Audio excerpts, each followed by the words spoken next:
Khawar point میں خوش آمدید۔ چلو اب ساتھ چلتے ہیں، بائے شمسہ اقبال۔ پیش خدمت ہے شمسہ اقبال کا خوبصورت ناول چلو اب ساتھ چلتے ہیں۔ یہ کہانی ہے ان ہیروز کی اور ان کی فیملیز کی جو وطن کی خاطر اپنی جان تک قربان کرنے سے دریغ نہیں کرتے، جو ہر مشکل وقت میں، ہر مشکل گھڑی میں ملک و قوم کی حفاظت کے لیے پیش رہتے ہیں۔ تو آئیں شروع کرتے ہیں۔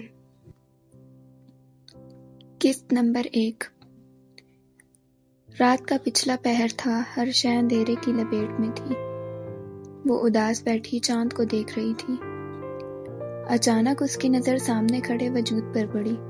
وہ اس سے کچھ فاصلے پر کھڑا تعصب زدہ انداز میں اسے دیکھ رہا تھا۔ جیسے ہی اس نے دیکھا وہ اس کی جانب لپکی۔ اگلے ہی لمحے وہ اس کے گریبان کو ہاتھوں میں تھامے چیخ رہی تھی۔ میں نے تم سے کہا تھا میں جدائی سے ڈرتی ہوں، مگر تم نے کہا تھا تم ہمیشہ میرا ساتھ دو گے، میرے ساتھ رہو گے، مجھے خود سے جدا نہیں ہونے دو گے۔ پھر کیوں جدائی کا عذاب میرے حصے میں ڈال دیا تم نے؟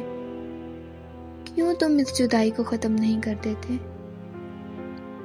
وہ روتے ہوئے اس کے سینے پر سر رکھ کے بول رہی تھی۔ تم کب یہ بات سمجھو گی کہ تمہارے آنسو مجھے تکلیف دیتے ہیں؟ تم رونا بند کرو، یہ آنسو تمہاری آنکھوں سے نکل کر میرے دل پر گرتے ہیں۔ اسے نرمی سے کہتے ہوئے اس کے آنسو پونچھے۔ جدائی میرا مقدر کیوں ٹھہرائی گئی؟ وہ بکھرے لہجے میں سوال کر رہی تھی۔ تم مقدر سے لڑنا چاہتی ہو، جبکہ تم جانتی بھی ہو کہ تم ہار جاؤ گی۔ مقدر سے جیت ممکن نہیں۔ وہ اس کی نم آنکھوں کو دیکھتے ہوئے دکھ سے کہہ رہا تھا۔ چلو اب آنسو پونچھو اور مجھے خدا حافظ کہو، مجھے جانا ہے اب۔ وہ مسکرا کر کہتا ہوا ایک قدم پیچھے کو جا رہا تھا۔ مت جاؤ، وہ تڑپتے ہوئے اس کی جانب بڑھی۔ وہ رخ موڑ کر آگے بڑھتا گیا، پلٹ کر مسکرایا۔ اس کے ہونٹ ہلے مگر آواز سنائی نہ دی، مگر وہ جان گئی تھی اس نے خدا حافظ کہا ہے۔ رکو مت جاؤ، وہ چیخ کر اٹھ بیٹھی، ہاتھ بڑھا کر لیمپ آن کیا۔ اس کی کانچ سی خوبصورت آنکھیں آنسوؤں سے تر تھیں۔ بستر سے اٹھ کر اس نے پانی پیا اور کھڑکی کے پاس آ کھڑی ہوئی۔ اس کے آنسو اب بھی بہہ رہے تھے مگر انہیں پہنچنے والا وہاں کوئی نہیں تھا۔ وہ سامنے آسمان کو دیکھنے لگی۔ رات کا پچھلا پہر ہے، ماتمی ملبوس اوڑھے، درد کی ان وادیوں سے، وحشتوں کے راستے سے، لڑکھڑاتی، ڈگمگاتی، بال کھولے بین کرتی، چاندنی کو ساتھ لے کر میری جانب چل پڑی ہے۔ آ رہی ہے تیری یاد۔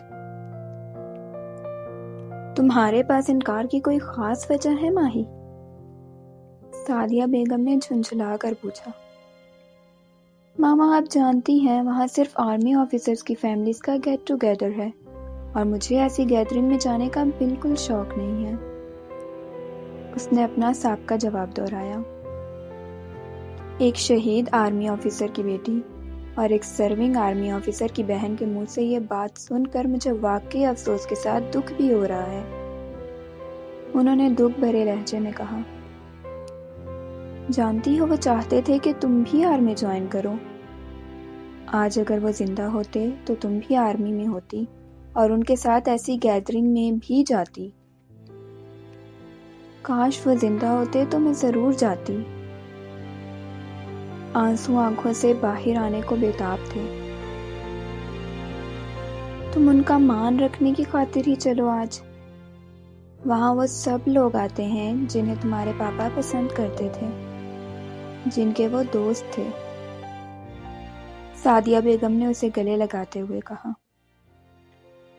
میں تیار ہو کر آتی ہوں، وہ آنسو پونچھتی ہوئی کمرے کی جانب چلی۔